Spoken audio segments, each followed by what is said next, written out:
prévention du cancer hormonodépendant chez les personnes à risque. Donc, ici, nous allons aborder une partie. Cette conférence, bien entendu, est complémentaire à la dernière conférence et la toute première conférence qu'on avait initiée dans le cadre du Congrès international des sciences de la nutrition. Euh, c'est une conférence complémentaire. Donc, on a fait deux conférences déjà et celle-ci est la troisième. Donc, ça complète la série de conférences qu'on a déjà vues. Euh, donc, nous allons aborder dans cette conférence quelques plantes qui sont intéressantes pour soit la prévention ou la gestion du cancer. Donc la prévention primaire ou la prévention contre les récidives de cancer hormonodépendant et en même temps aussi la prise en charge de cancer hormonodépendant. Nous allons en parler au fur et à mesure. Donc tout d'abord, qu'est-ce que c'est qu'un cancer hormonodépendant?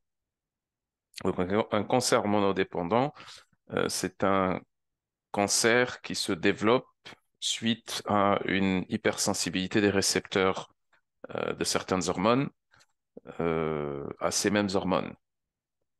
Ok. Donc, la stimulation de la prolifération et de la croissance et des divisions cellulaires et du cycle cellulaire par un certain nombre d'hormones parce que leurs récepteurs au niveau de ces cellules sont euh, ultra sensibles, ok, conduit à une hyperprolifération, un processus hyperprolifératif. Si maintenant le système immunitaire, parce que c'est pas toujours aussi simple, c'est-à-dire cellules avec ces récepteurs hypersensibles, plus d'hormones, cancer, c'est pas aussi simple que ça.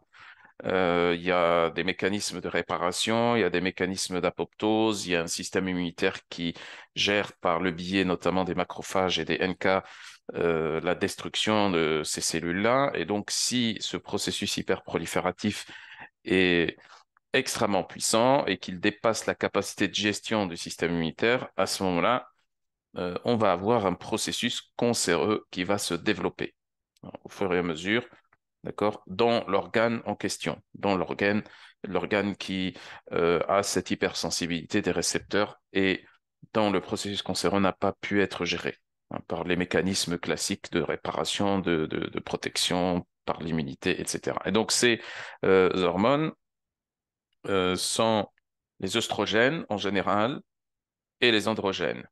Les œstrogènes, bon, il y a les œstrogènes classiques et surtout l'œstradiol et l'œstrone, d'accord? Mais surtout, et encore plus que ça, les 4OH et les 16OH. Donc, on a déjà expliqué ça dans la précédente conférence. Donc, les 4OH et 16OH sont des métabolites toxiques des œstrogènes. D'accord? Donc, 4OH, c'est 10 fois plus d'effet que l'œstradiol, qui est l'œstrogène de référence, et 16OH, c'est 30 fois plus que l'œstradiol en termes de bioactivité. C'est pour ça que je vous dis, OK, on peut avoir un effet cancérogène à cause de ces hormones œstrogéniques normales, hein, tout en sachant que l'œstrone lui-même, euh, avant qu'il ne soit métabolisé, il a moins d'effet que l'œstradiol. Donc, c'est surtout les métabolites toxiques que vous avez ici. Sinon, pour les androgènes, donc il y a la testostérone, mais encore plus que ça, la DHT, la dihydrotestostérone, qui est euh, un métabolite de la testostérone. Plus rarement, on peut avoir aussi des récepteurs sensibles à la progestérone. Et encore plus rarement, on peut avoir aussi des récepteurs sensibles aux hormones thyroïdiennes. Et ça, c'est uniquement, en général, dans le cancer de la thyroïde. C'est ce qui pose le plus de problèmes en général. Donc, ça, c'est un peu, on va dire, le cancer hormonodépendant. Enfin, une petite introduction. Après, la problématique du cancer hormonodépendant, c'est vraiment tout ce qui va justement induire, stimuler, donner un effet like, un effet mimétique des hormones qui posent problème. Des hormones dont les récepteurs sont hypersensibles dans un organe donné. Notamment, très souvent, c'est ce qui pose problème le plus, c'est vraiment les oestrogènes. C'est pour ça que, bon, la plupart des cancers hormonodépendants. Chez la femme, c'est les oestrogènes, c'est sensible aux oestrogènes, très rarement sensible aux oestrogènes et à la progestérone. Ça, c'est extrêmement rare. Sinon, chez l'homme, on a aussi l'hypersensibilité aux oestrogènes et surtout aux xénoœstrogènes, du coup, et aux androgènes également, surtout la DHT. Et donc ça produit des problèmes au niveau surtout de la prostate, un peu plus rarement au niveau des testicules également, mais c'est surtout au niveau de la prostate qu'on peut avoir donc l'hypertrophie bénigne de la prostate. Euh, L'hypertrophie bénigne de la prostate, c'est au niveau du mécanisme, c'est le même mécanisme que le cancer. En fait, l'évolution naturelle d'une hypertrophie bénigne de la prostate, si les mécanismes, le mode de vie, les facteurs qui ont fait que le patient ait cette hypertrophie bénigne de la prostate, s'ils sont toujours là, l'évolution naturelle, c'est le cancer de la prostate. Ça ne veut pas dire que forcément que tout le monde qui va avoir une hypertrophie bénigne de la prostate, il va développer un cancer de la prostate. C'est pas systématique, mais c'est le même mécanisme qui conduit au cancer de la prostate. Ok, et donc c'est dû justement à la DHT. Donc tout ce qui stimule, normalement, en théorie du moins, en théorie, tout ce qui stimule la production d'œstrogènes, la sensibilité des récepteurs aux œstrogènes, la production de la DHT, surtout, la sensibilité des récepteurs aux androgènes, tout ça devrait être contre-indiqué, interdit chez ces personnes, patients, patientes qui ont euh, un risque important de cancer. Donc, on parle ici de conditions hormonodépendantes. C'est-à-dire, quand on contre-indique toutes ces choses-là, c'est pas juste, c'est-à-dire on va pas attendre que la personne ait un cancer pour dire, OK, là, vous prenez pas ça. C'est déjà avant tout à titre préventif et c'est pas juste par rapport à un cancer que cette personne a eu auparavant ou un cancer que un ou plusieurs membres de la famille ont. C'est pas juste ça. C'est aussi les autres maladies hormonodépendantes. Chez l'homme, principalement, c'est l'hypertrophie bénigne de la prostate. Si un homme a son père ou son frère, ou en tout cas quelqu'un de très proche dans la famille qui a l'hypertrophie bénigne de la prostate ou qui a déjà eu ça, euh, c'est qu'il y a un risque pour cette personne qu'elle développe au minimum la même chose, au pire un cancer de la prostate. Et c'est la même chose pour la femme. D'accord. C'est-à-dire, c'est le risque élevé de cancer, c'est pas juste que la personne elle-même ou certains membres de la famille ont développé déjà un cancer. C'est aussi les maladies hormonodépendantes, les conditions hormonodépendantes. Ça commence par le syndrome prémenstruel. Si syndrome prémenstruel est régulier, chronique, l'endométriose, les ovaires polykystiques, la maladie fibrokystique du sein. Donc, tout ça, c'est des problématiques hormonodépendantes, sans parler du cancer, bien entendu. D'accord? Donc, on a dit, théoriquement, on devrait éviter de prendre tout ce qui induit la production de ces hormones ou l'augmentation de la sensibilité des récepteurs de ces hormones, théoriquement. Maintenant, il y a des exceptions, parce que dans une plante, c'est complexe. Il y a effectivement pour une majorité de plantes, là, par exemple, œstrogène-like, des composés qui vont induire la production d'œstrogène, qui vont induire l'aromatase, d'autres qui vont augmenter l'expression des gènes qui codent pour les récepteurs aux œstrogènes, on augmente la sensibilité des récepteurs. Ok. Mais en même temps, on peut avoir des plantes qui ont ces paramètres-là, qui produisent ces phénomènes-là, mais en même temps qui ont d'autres principes actifs qui pourraient avoir plus ou moins d'effets anticancérogènes. Et toute la question ici de fond de toute cette conférence, c'est euh, est-ce que ces principes actifs ont un effet anticancérogène suffisamment puissant pour compenser l'effet œstrogène-like de ces mêmes plantes. Donc, toute la question est là. Ça, c'est la question de fond, la problématique de fond qu'on est en train de traiter ici. Maintenant, on va voir, si vous voulez,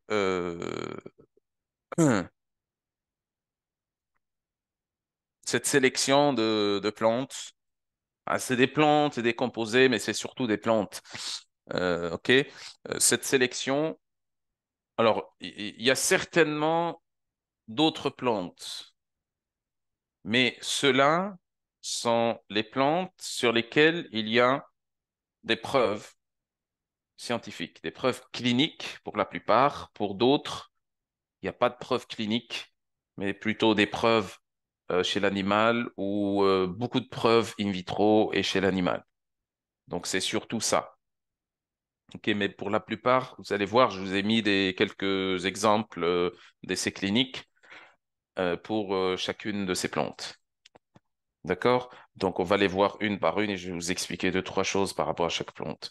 Donc, le trèfle rouge, le kudzu et l'actéa grappe.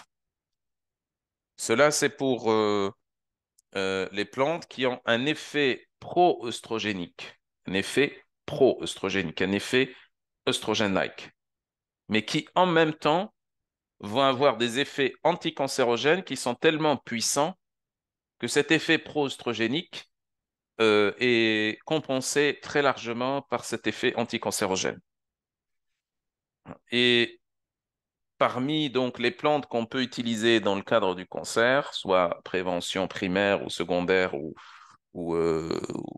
dans le cadre d'un cancer, donc on ne traite pas un cancer par des plantes, hein. Pas le but ici, ça n'a rien à voir. Je pense que tout le monde est au courant de ça. On ne traite pas un cancer par des plantes. OK? On traite un cancer par les protocoles classiques, traitement anticancéreux classique.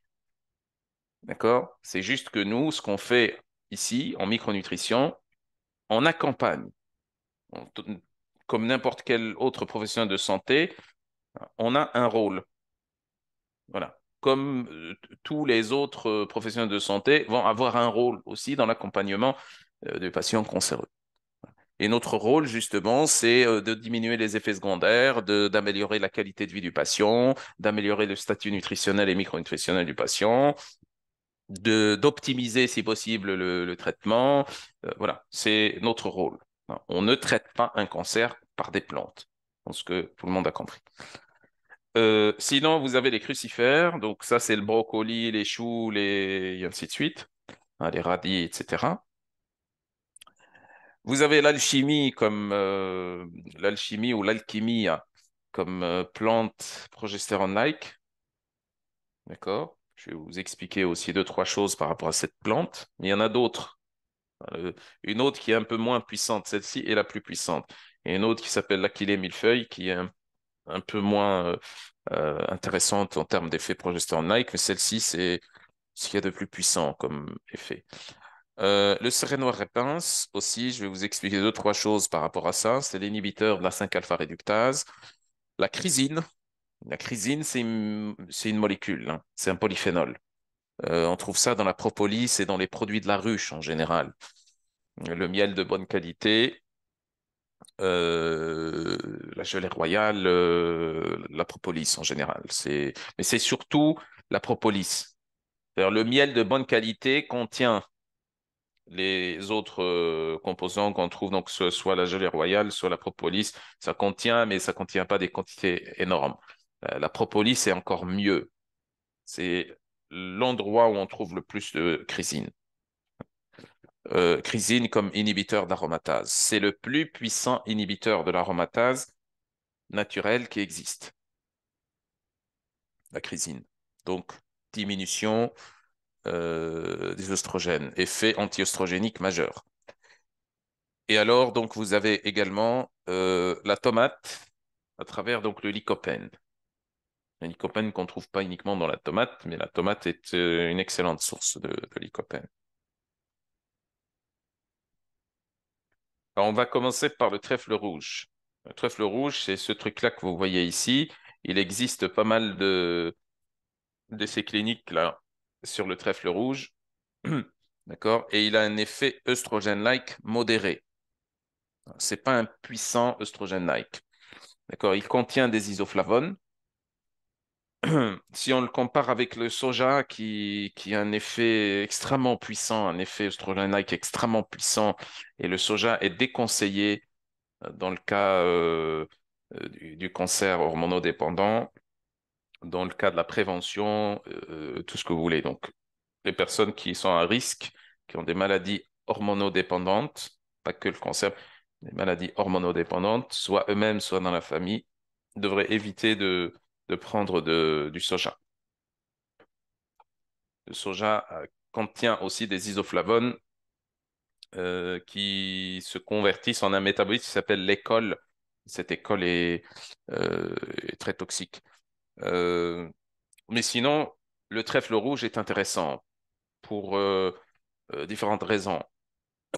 Donc, on a déjà des études cliniques là-dessus, sur le trèfle rouge, utilisé chez des femmes qui sont à risque de cancer, donc qui ont un historique familial de cancer du sein, par exemple, d'accord, à titre préventif ou afin de gérer les problématiques de ménopause, d'accord. Soit donc pour des personnes qui vont avoir donc des femmes qui vont avoir eu déjà un cancer et qui ont été guéries de ce cancer et afin d'éviter la récidive tout en ayant un effet œstrogénique en parallèle parce que voilà, le fait d'inhiber complètement l'œstrogène, ça crée une baisse importante de la qualité de vie. D'accord, les bouffées de chaleur, les sueurs nocturnes, la fatigue, la dépression, les troubles de l'humeur et tout ce qui suit la ménopause, en fait. Ça, c'est problématique. D'accord, donc ça a un effet œstrogène-like modéré, mais il est très bien toléré et en général, il y a moins de problématiques par rapport aux personnes qui ont un risque important de cancer hormonodépendant.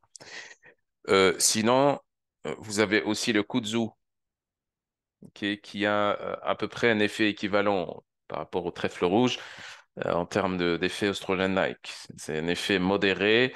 On a aussi des isoflavones dans le kudzu, mais le isoflavone majoritaire dans le kudzu, c'est la puérarine.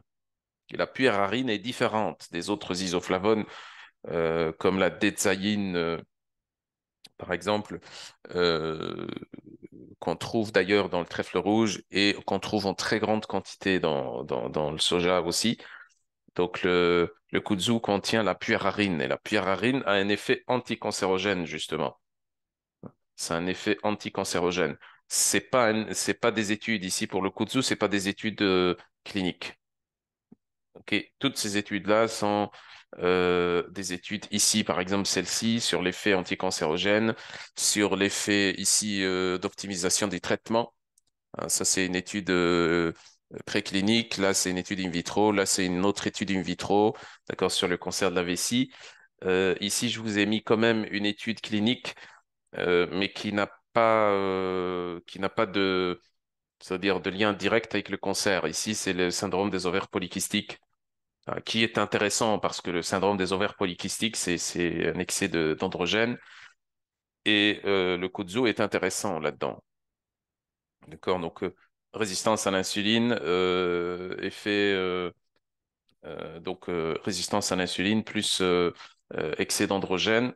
Le kudzu est intéressant là-dessus et c'est pour ça qu'il peut être intéressant dans les pathologies hormonodépendantes euh, par excès de DHT.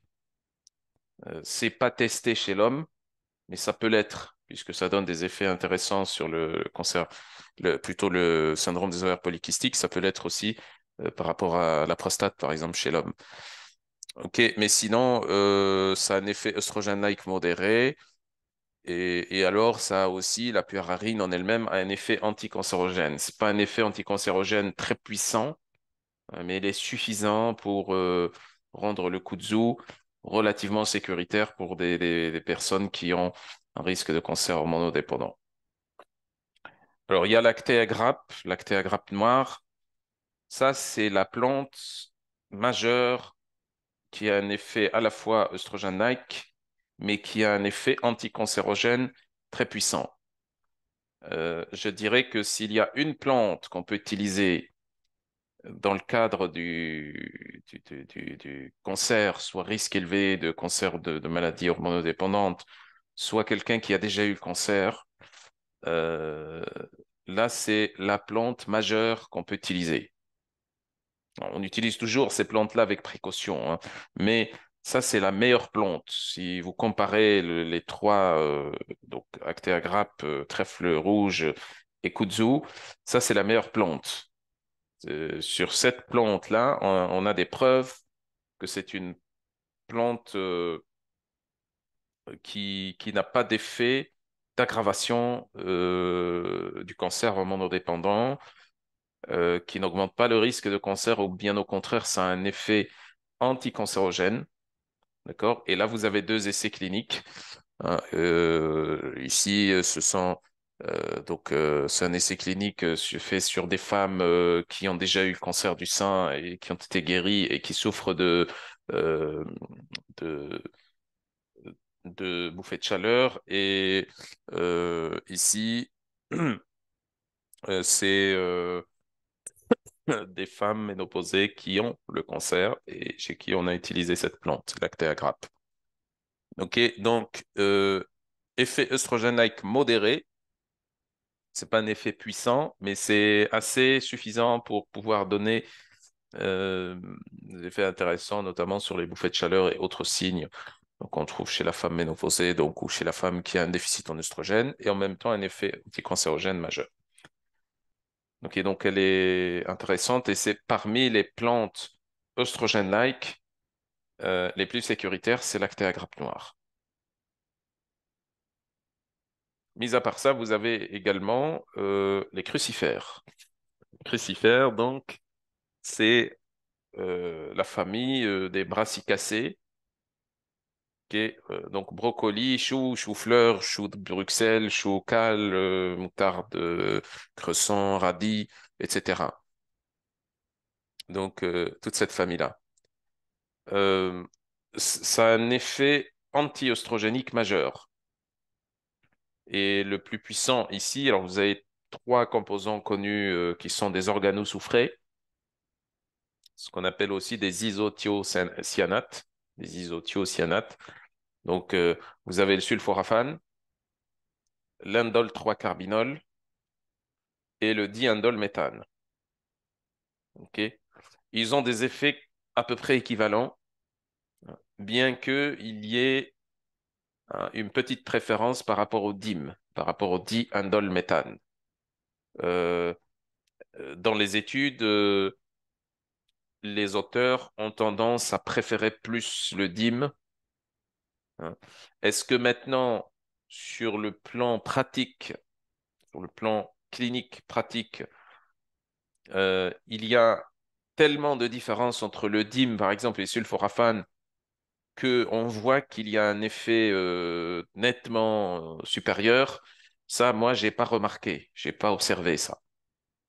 Pour moi, le sulforaphane, l'I3C et le DIM ont des effets équivalents en pratique. En pratique. Dans les études, on voit, même s'il n'y a pas d'études qui comparent ces trois composés, et surtout le DIM avec sulforaphane, parce qu'en fait, les 3C, l'indole 3-carbinol, c'est le DIM en fait. L'indole 3-carbinol, c'est un précurseur du DIM. Je vais vous montrer dans un schéma juste après. Donc, c'est un précurseur du DIM. L'I3C ne fonctionne pas de lui-même. Il se convertit en diindole méthane. D'accord? Donc, il n'y a pas d'étude qui compare le sulforaphane avec le DIM. Mais apparemment, comme ça, avec une comparaison à la louche, pas très précise, bon, on peut observer qu'il y a une légère supériorité du DIM par rapport au sulforaphane. Maintenant, en pratique, bon, ça c'est les statistiques. Peut-être en pratique, c'est un peu différent parce que c'est pas ce que j'ai observé. Le sulforaphane est aussi efficace. Là, on est en train de parler de doses moyennes, de doses moyennes. Parce que si l'on compare à dose égale, le sulforaphane est très largement supérieur aux autres, hein, parce que le sulforaphane, on utilise 20 milligrammes en général, 10, 20 milligrammes, grand maximum 30 milligrammes, c'est une dose extrêmement élevée de sulforaphane, alors que pour le DIM et les 3C, on est sur 200 milligrammes, 500 milligrammes, mais c'est normal, c'est la dose moyenne de ces composés-là. D'accord? Et donc, déjà, avec 20 milligrammes, 30 milligrammes de sulforaphane, on obtient des effets en pratique, équivalent à peu près à 500 milligrammes de dîme. Mais ça change rien. Quand on compare en général, on compare à dose moyenne, on ne compare pas à dose égale. C'est absurde, ça n'a pas de sens de comparer à dose égale. Ok, donc ça a un effet anti-œstrogénique majeur. Pourquoi? Parce que ça métabolise ou ça dégrade les métabolites toxiques des œstrogènes dont j'avais parlé au tout début. J'avais évoqué les 4-OH et les 16-OH, donc les 4-hydroxyœstrones et les 16-alpha-hydroxyœstrones. Ceux-là sont les plus toxiques et c'est des superoestrogènes. Ça a un effet très puissant, comme je disais, 10 à 30 fois supérieur à celui de l'estradiol. Donc là, ces organosoufrés et donc la consommation de crucifères permet de diminuer la quantité de ces métabolites. Ça permet d'accélérer leur détoxification et leur élimination. C'est pour ça que ça a un effet anti-œstrogénique majeur. Si on en prend trop, en général, le cycle menstruel de la femme a tendance à s'allonger. Ça, c'est un signe que on a utilisé des doses trop importantes de ces composés-là et il faut diminuer la dose. Donc, c'est très puissant comme. Ok. C'est le truc le plus puissant pour diminuer les métabolites des oestrogènes. Ok. Bon, là, ça explique juste comment l'indole 3-carbinol, les 3C, se convertit en DIM. D'accord? C'est une réaction qui se fait au niveau de l'estomac et il faut qu'il y ait un pH très acide pour qu'il y ait cette conversion indole 3-carbinol en DIM. D'accord? Euh, voilà. Donc, alors sinon,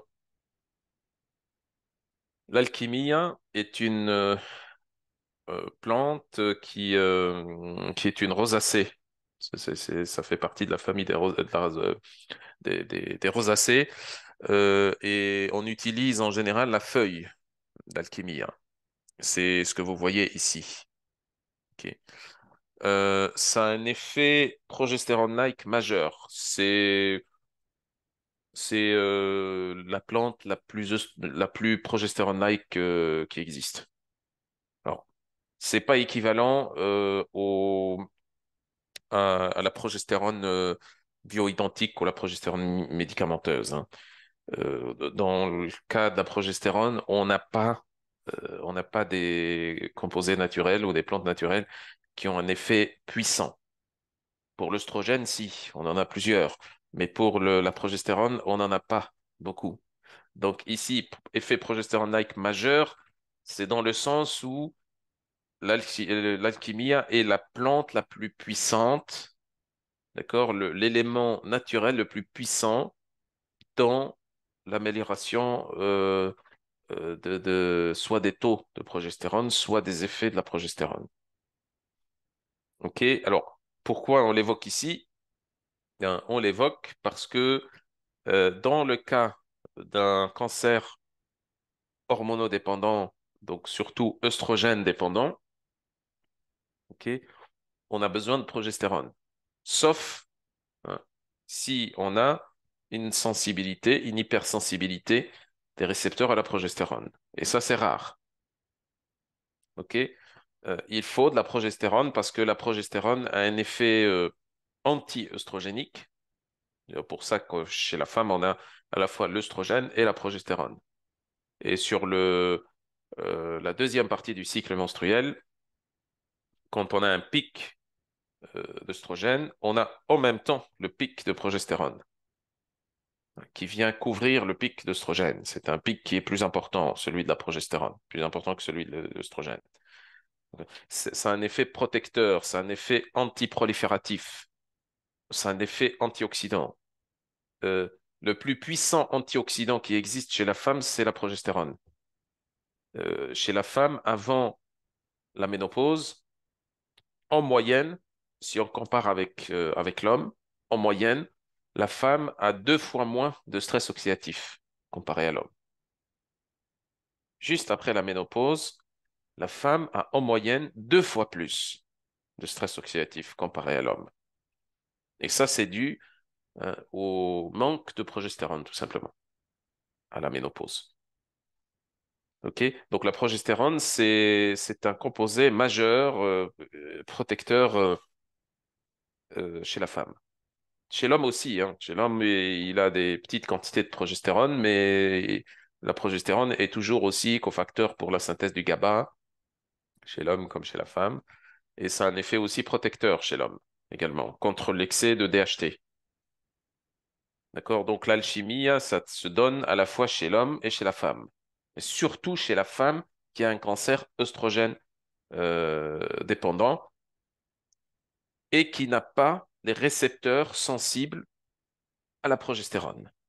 En cas de récepteurs sensibles à la progestérone, on n'utilise pas de plantes à effet progestérone-like. On l'utilise pas par précaution. OK? Alors, vous avez ici 2 études, mais c'est pas des études cliniques. Il n'y a pas d'études cliniques sur l'alchimie. C'est une plante qui est très très mal étudiée. Enfin, il y a des études. C'est la plupart, c'est des études in vitro et certaines études chez l'animal. On n'a pas des études chez l'humain. Mais la pratique courante, l'expérience empirique euh, montre que c'est une excellente plante. Ok, donc effet anticancérogène et effet progestérone-like majeur. Mis à part ça, donc vous avez aussi le sérénoir pince. Le sérénoir pince, on confond toujours entre ce que l'on appelle le sérénoir pince, qui en fait se traduit en français par le palmier de Floride, ok, et le saupalmetto. Le saupalmetto, c'est la grande famille, et dedans il y a plusieurs espèces. Parmi ces espèces, c'est le sérénoir pince, le palmier de Floride. Ok, on confond même parfois dans des études. C'est parce que bon, ceux qui font ces études-là, parfois c'est pas des spécialistes en botanique. Et ils nomment comme ils nomment. Je vous ai fait un exemple ici. Voilà, cet exemple-là, par exemple, ici, ils disent Sopalmetto, etc. Sopalmetto, quand vous lisez dans l'étude et regardez le détail, c'est du sérénoir et pince. Ok, vous avez là la plante qui a l'effet anti 5-alpha réductase le plus puissant qui existe. Donc, c'est la plante anti-DHT, anti-dihydrotestostérone par excellence. Ok, il y a d'autres plantes aussi qui ont ça.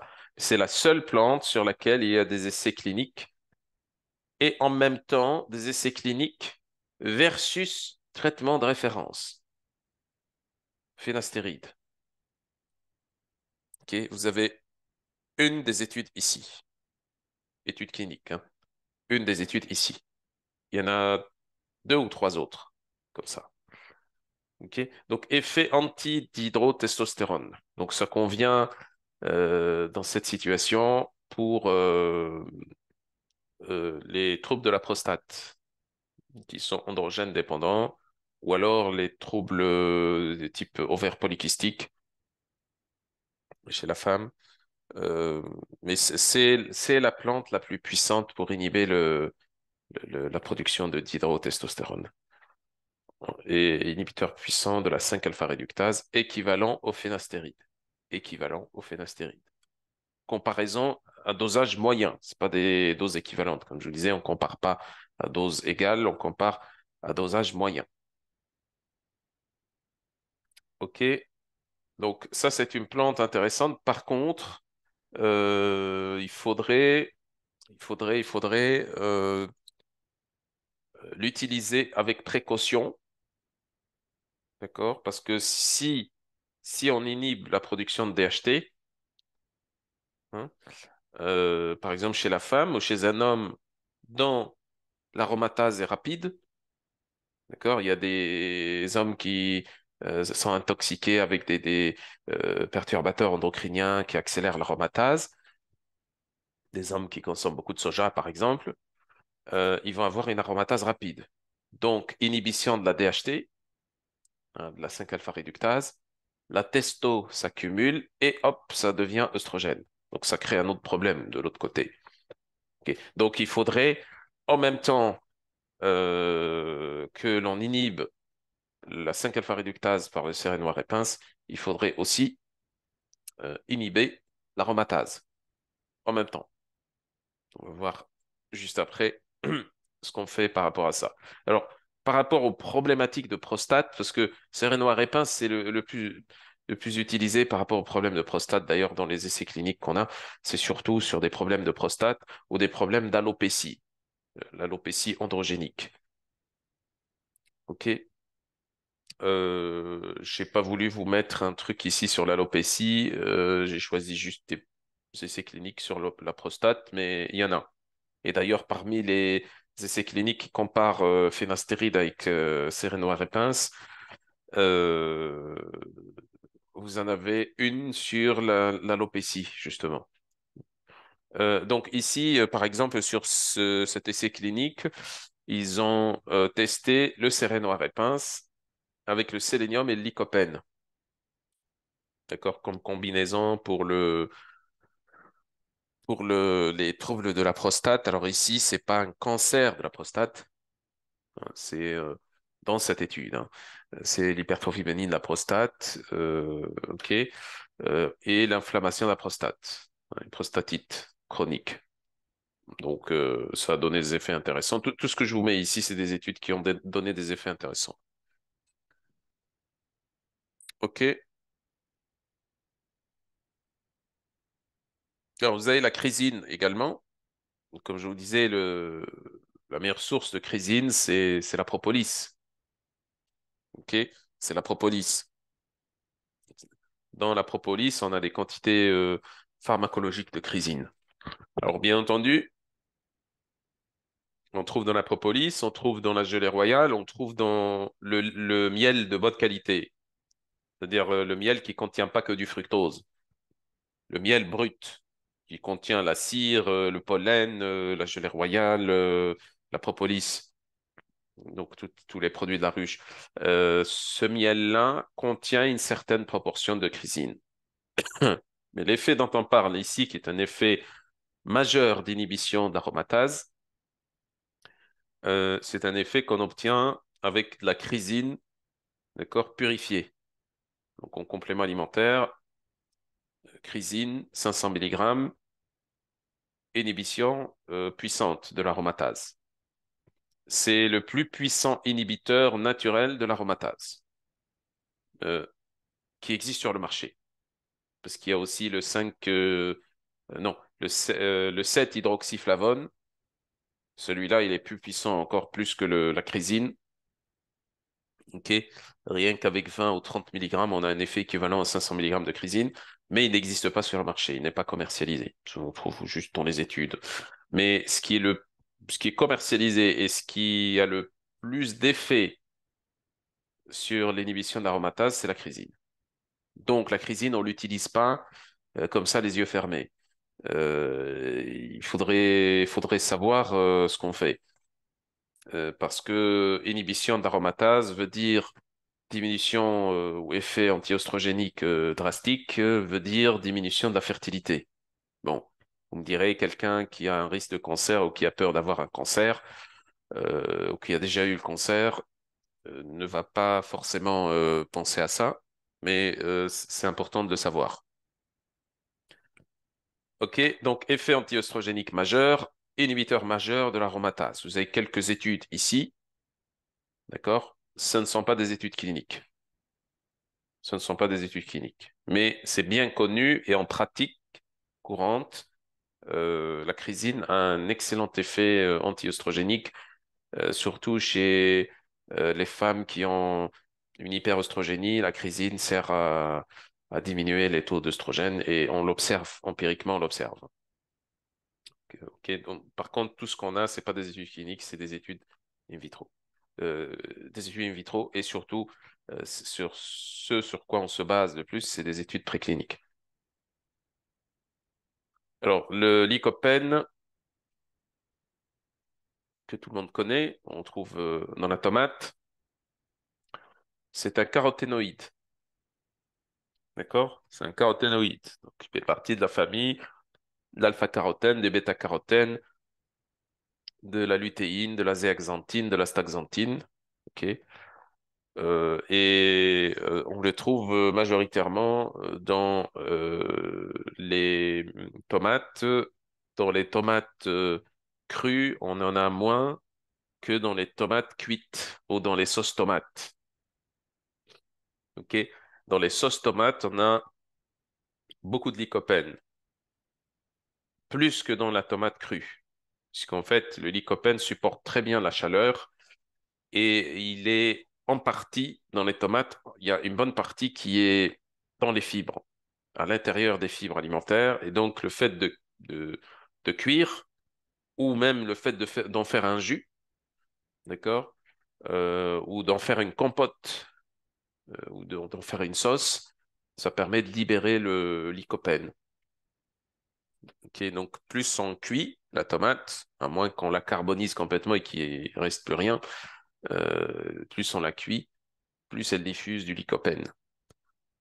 Ok, donc le lycopène est très connu dans le cas de la prostate, hypertrophie bénigne de la prostate, cancer de la prostate. Ok, donc là, j'ai pris exprès cet essai clinique, effet du lycopène, effet de la supplémentation en lycopène chez les patients avec un cancer de la prostate localisé. Ça, c'est chez les patients qui ont un cancer de la prostate. C'est pas qui ont un risque ou qui ont déjà le cancer. Et alors, ici, c'est un autre essai clinique enfin, essai clinique, c'est une méta-analyse d'essais cliniques sur la consommation de lycopène et de tomates, sur le risque, du coup, du cancer de la prostate. Et cette méta-analyse montre un effet. En général, quand les méta-analyses montrent un effet, c'est que l'effet est majeur. Parce que très souvent, les méta-analyses sont faites pour ne montrer aucun effet. C'est les critères de sélection des essais cliniques, la méthodologie statistique et tout le reste sont choisis de telle sorte à ce que il n'y ait pas beaucoup d'effets. Là, il y a quand même un effet. OK, donc effet anticancéreux prostate, qui est un effet modéré selon cette méta-analyse. OK, alors, je vais voir si j'arrive à répondre aux questions parce que je vois qu'il y en a plein.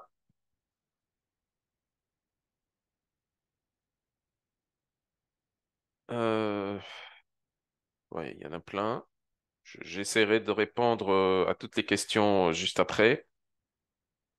Petit rappel pour le colloque là du samedi. Donc, c'est une formation sur la prise en charge du cancer hormonodépendant.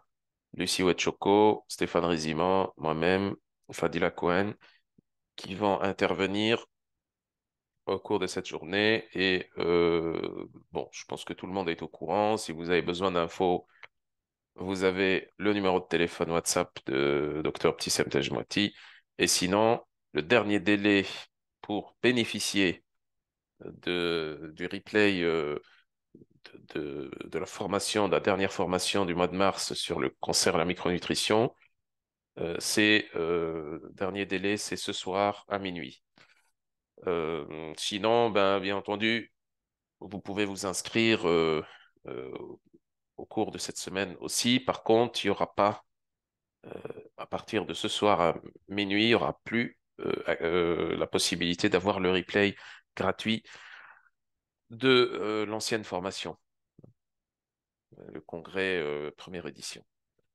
Ok, sinon le reste, bon, vous connaissez les supports de cours, le replay de ce même colloque formation, l'attestation de formation, etc. Tout le reste, Voilà.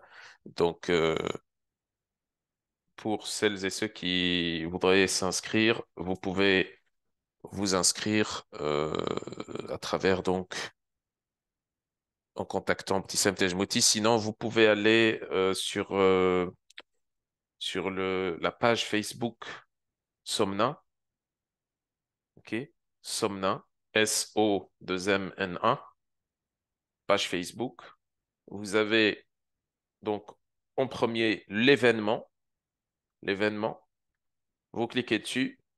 Dedans, vous avez le texte qui explique le programme, les objectifs, tout. Et dedans, vous avez des liens d'inscription. Voilà. Vous cliquez sur le lien, vous vous inscrivez ce soir avant minuit pour bénéficier du replay de la dernière formation cancer hormonodépendant dans laquelle on a eu plus d'une douzaine de conférenciers, d'intervenants de haut niveau. Sinon, mis à part ça, je vais peut-être laisser la parole à Petit Sem, puisque je vois qu'elle est là.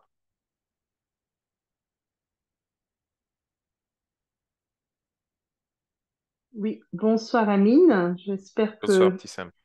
oui, tout le monde m'entend. Voilà, j'ai vu à travers certains messages que certaines personnes voudraient connaître les prix de cette formation. Alors, le prix de cette formation en euros, c'est 79 euros et en dirhams, c'est 790 dirhams. Ça, c'est pour les personnes nouvellement inscrites qui n'ont pas pu participer en fait à l'ICNS donc du mois de mars. Sinon, c'est 69 euros. Bon, il y a une différence de 10 euros entre les deux pour les anciens. Parce que ce qu'il faut préciser aussi, c'est que toute personne qui participe avec nous à cette formation, en fait, bénéficiera à chaque fois d'avantages et de réductions euh, pour pouvoir justement encourager les personnes dans cette recherche d'aller plus loin dans les connaissances, du moins complètement mises à jour, que tu nous proposes à travers tous ces intervenants, Amine, et je t'en remercie. Voilà. Super, merci beaucoup, Petit Sam. Voilà, donc ça, c'était le petit moment de pub. Revenons un petit peu maintenant sur parce qu'il y a quelques questions. Enfin, il y en a beaucoup même, pas quelques questions. Je vais essayer de répondre au maximum. Euh, alors,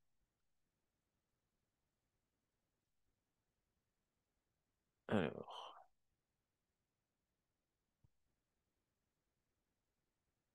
ok, pour les tomates et les choux, l'utilisation de pesticides ne pose pas de problème.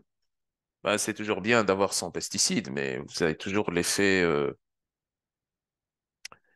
euh, l'effet du lycopène et des organosulfurés. Les pesticides, ça c'est encore autre chose. Euh,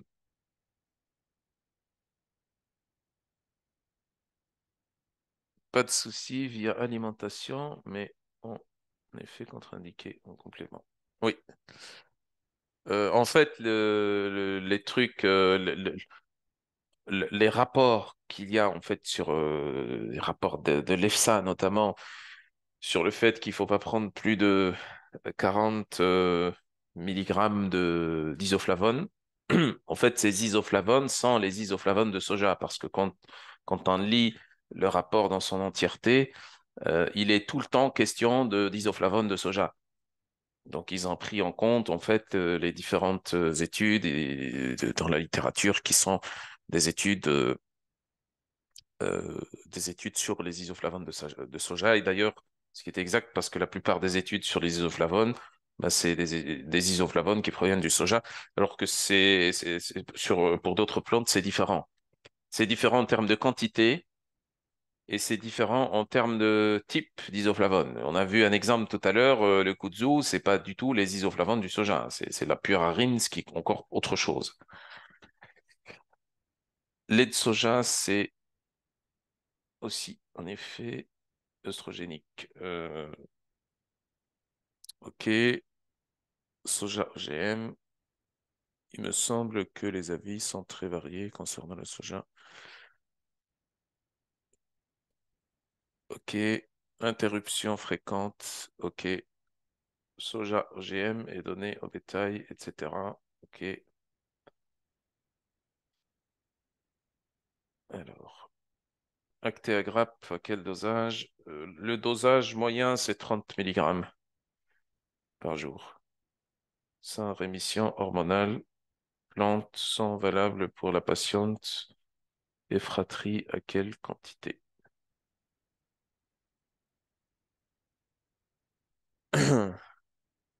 Gâtillier comme plante. Progestérone-like serait également intéressant protecteur.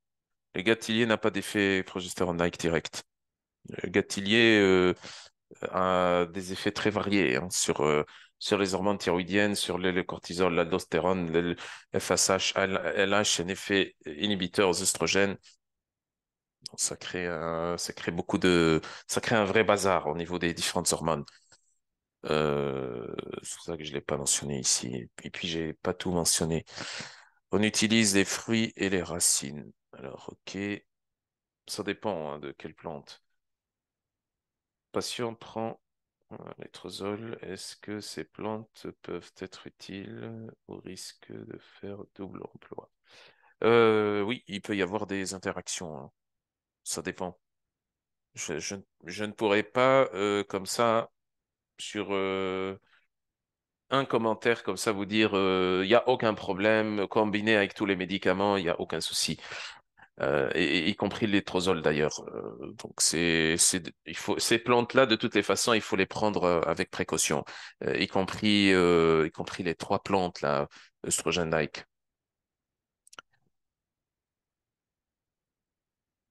Maru blanc, c'est utilisé. Je ne connais pas la plante, donc je ne peux pas vous dire. Utiliser ces plantes, même si suit une hormonothérapie, un inhibiteur de l'aromatase. Il faudrait utiliser avec précaution. On parlait peut-être de la chrysine. Bah, l'effet de la chrysine, en effet, c'est un effet qui est puissant sur l'aromatase. Ça peut se rajouter en plus sur l'inhibiteur de l'aromatase. Ça dépend de ce qu'on cherche. Maintenant, il n'y a pas d'études qui combinent à la fois un inhibiteur de l'aromatase pharmaco et la chrysine. Et bien entendu, quand on utilise un inhibiteur de l'aromatase, on ne va pas donner quelque chose qui stimule l'œstrogène, même si ce truc-là a un effet anticancérogène. On a utilisé l'inhibiteur de l'aromatase ben, justement pour inhiber l'aromatase, pour diminuer l'œstrogène. C'est pas maintenant pour donner quelque chose qui augmente l'effet de l'œstrogène. C'est pas donc ces plantes-là, je les ai présentées une par une euh, de manière un peu séparée. Il n'y a pas de méthodologie ici par rapport à ce que je viens de vous expliquer. Et on ne peut pas faire tout sur une petite conférence. Il n'y a pas de méthodologie concrètement ici. Je vous ai présenté des plantes. Ok.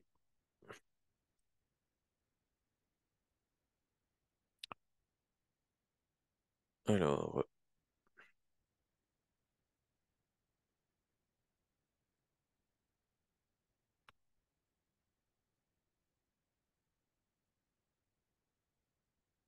euh, sauge sclarée. Ça fait partie de toutes les plantes que je n'ai pas citées et qui ont un effet œstrogénique majeur et qu'il faudrait éviter dans le cas d'un cancer hormonodépendant ou dans le cas d'un risque élevé de cancer. En force consommation, tomate cuite, concentration optimale. Les tomates cuites sont bien, mais il faudrait avoir des quantités importantes. Donc, il faut prendre du lycopène purifié, des extraits secs. La dose, c'est autour de 20 mg.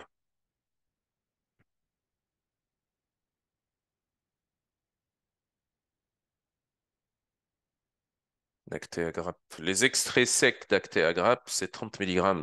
900 mg, c'est complètement faux. Ou alors c'est une une plante fraîche. Ok, c'est un jour, c'est le samedi pour la formation là, cette semaine. C'est le samedi. Et pour les Tunisiens, vous pouvez contacter AzureTech, parce que j'ai vu une question passer là. Vous pouvez vous inscrire chez AzureTech.